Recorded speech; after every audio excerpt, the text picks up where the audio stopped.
Hello, my name is Stuart. I am the unrepentant atheist. And today I want to deal with a common Christian criticism of, I don't know, the theory of evolution and all sorts of things which don't um, quite correspond with their religious beliefs.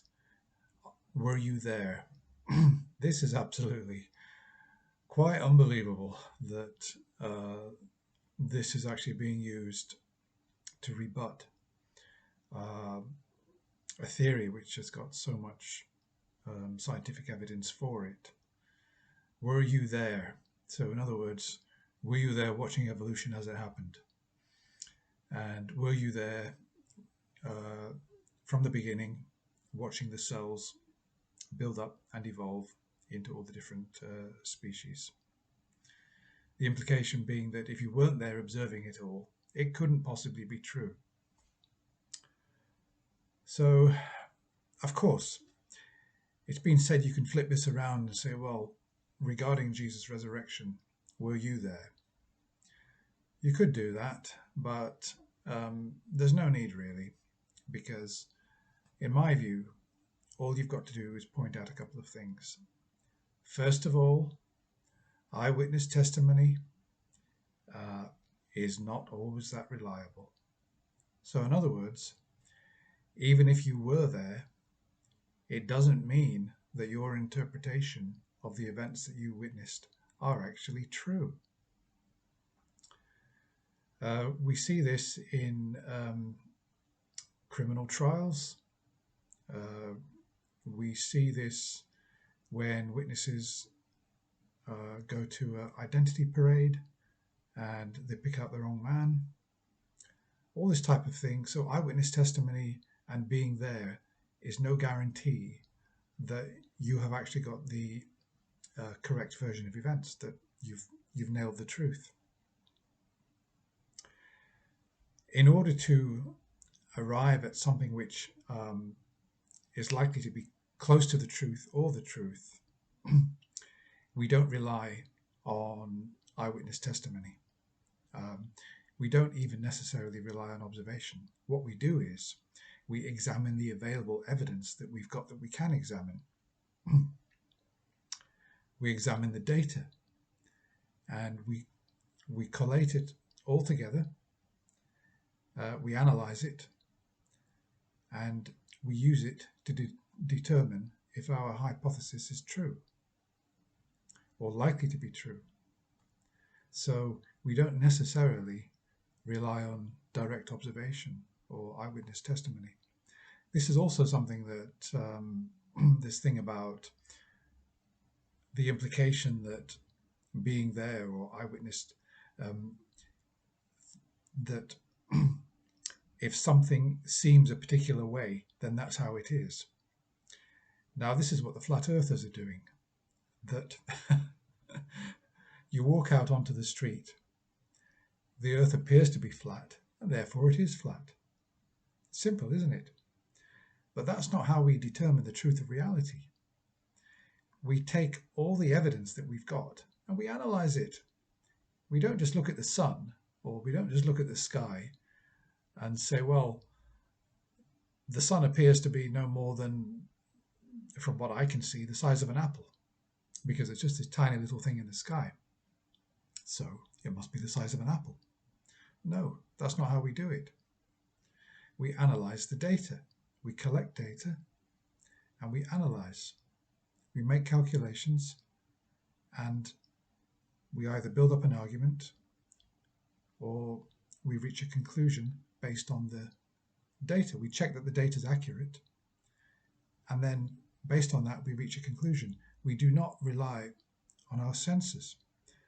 And this is where, of course, I don't want to keep coming back to flat earthers, don't get me started on that, but that's the basic flaw in the flat earth problem, that the flat earth theory is that if something seems to be so, then it is so. So the earth appears to be flat, therefore it is flat. And common sense tells us that if a ball is rotating at 900 miles an hour, that it wouldn't appear like we're stationary. Again, this is complete nonsense, because we gather data, check that it's accurate, and then we build our conclusions from there. And that's how we do science. Look, I'm not a scientist, not at all, but obviously I've done a bit of reading, and from what I understand, that in fact is how science is done. We research, we gather data, we check that the data is accurate, we've got our methodology, and based on the data, we then reach our conclusions. So that's how it's done. It's not done on being there. Of course, there are some experiments for which you will be there. Well, that's fine. But I mean, in the case of evolution, for example, we've got the fossil record. Of course, we weren't there, but we've got the fossils. So we can the fossils are raw data. So we can analyze the fossils, and we can build up our theory about evolution and reach conclusions which are not definitively the truth, but based on the data, this is the best possible interpretation that we've got of the data. As it's been said, we always in science reach tentative conclusions. We never will, or at least as far as I know, we will never say this is the absolute truth, because we understand that science can be refined all the time. So yeah, this thing about were you there, it's the most childish. It just demonstrates a complete lack of understanding about how science is actually done and how scientific conclusions are drawn. I'm just saying this because if you're arguing with a Christian online or even in person, that's all you've got to say to them. Of course, you can first of all say, well, okay, you say Jesus is resurrected. Were you there? And they say, well, no. I say, well, based on your simplistic understanding, then you've got no evidence that Jesus was resurrected. And I say, yeah, that's true, but I've got faith. And then you can say, well, actually, eyewitness testimony and sense data are not reliable. And so being there does not guarantee that you've actually got the truth, or you've got something which is close to the truth. We use scientific method to determine the nature of reality, and that involves analyzing data.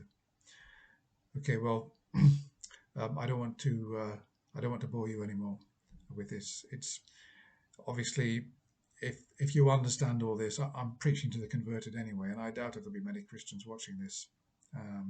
But if there are any Christians, don't say, because you make yourself look incredibly stupid.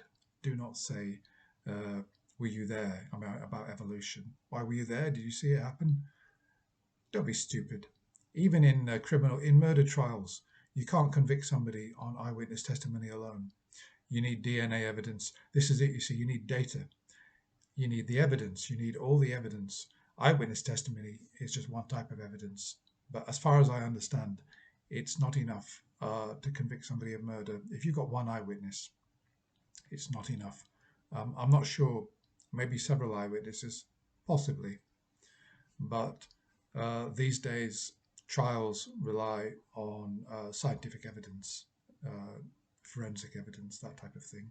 Data which can be analyzed, that's the thing. Because eyewitness testimony is not as reliable as you think it is. It's not. It's been proven time and time again. So that were you there has been completely debunked in this video. It's not a way to rebut evolution. It's not a way to rebut anything at all. It's just complete nonsense. It's illogical, irrational, and it's got no proper basis to it. It's not a valid objection. You don't have to be there in order to determine the truth of a proposition. That's all for now. Look forward to seeing you again soon.